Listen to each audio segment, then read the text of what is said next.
الحمد لله وحده والصلاة والسلام على من لا نبي بعده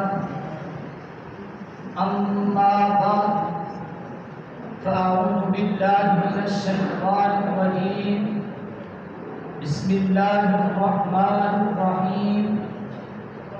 يا أيها النبي إنا أرسلناك شاهدا ومبشرا ونذيرا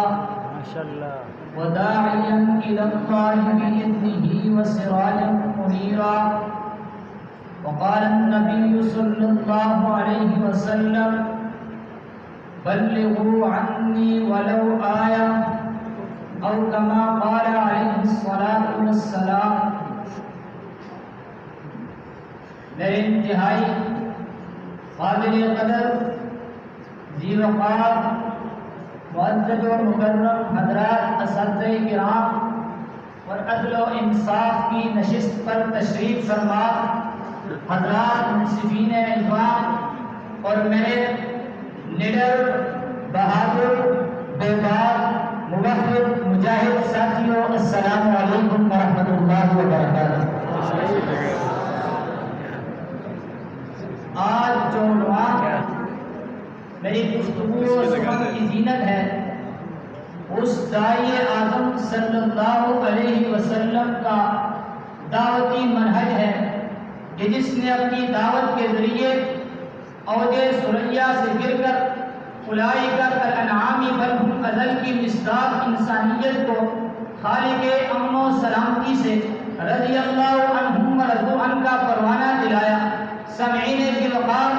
دعوت کا یہ عنوان 23 سالہ دور کے ایک طویل عرصے پر محیط ہے کہ جس کے اندر خالق کون و مکان اس داعی اعظم کو ایسے نرالے انداز سکھلائے ہیں کہ جس کو لے کر اس داعی اعظم نے درجہ بدرجہ موقع بموقع کبھی قل یا ایھا الکافرون لا اعبد ما تعبدون کا اعلان کرتے نظر آتے ہیں اور کہیں قل یا ایھا الناس ان کنتم فی شک من دینی فلا اعبد الذین تعبدون من دون اللہ کہہ کر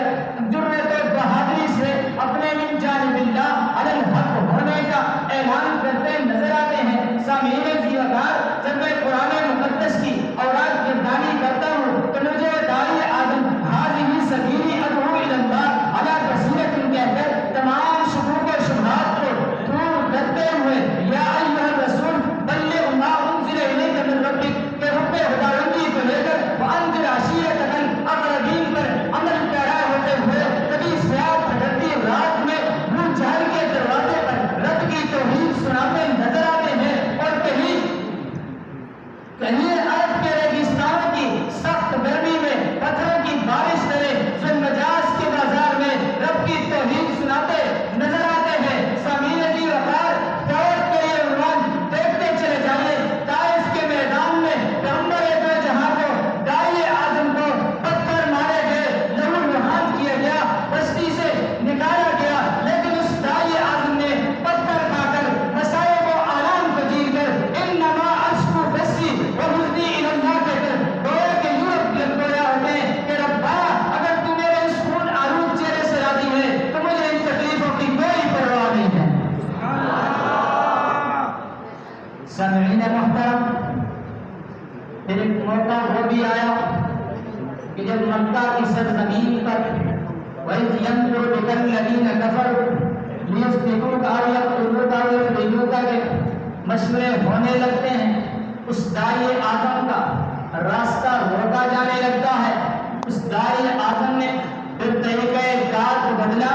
انداز گفتگو کو بدلا، مدینہ کی جانب رخ کیا. پھر خداوند قدوس کے ارشاد انفروا خفافا وثقالا وجاہدوا باموالکم وانفسکم فی سبیل اللہ کو عملی جامہ پہنانے کے لیے بدر کے میدان میں داعی اعظم کے راستے میں رکاوٹ ڈالنے والوں کو جہنم واصل کر دیا. پھر احد کے میدان میں اس داعی اعظم نے صبر و برداشت کے ساتھ اپنے دندان مبارک شہید کروا کر اپنے اس مشن کو جاری رکھا. بات یہیں پر بس نہیں ہوتی، پھر خندق کے موقع پر یہودیوں کی جالوں کو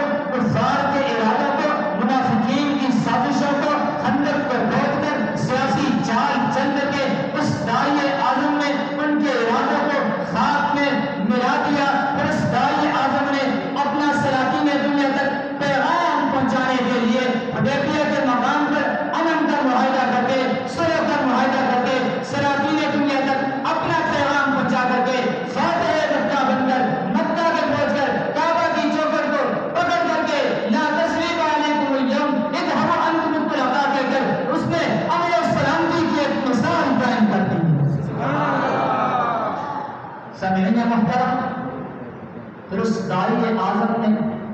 اپنا آخری پیغام لوگوں تک پہنچانے کے لیے ایک محفل منعقد کی عرفات کے میدان میں، جس میں عربی کو بھی بلایا، عجمی کو بھی بلایا، بولے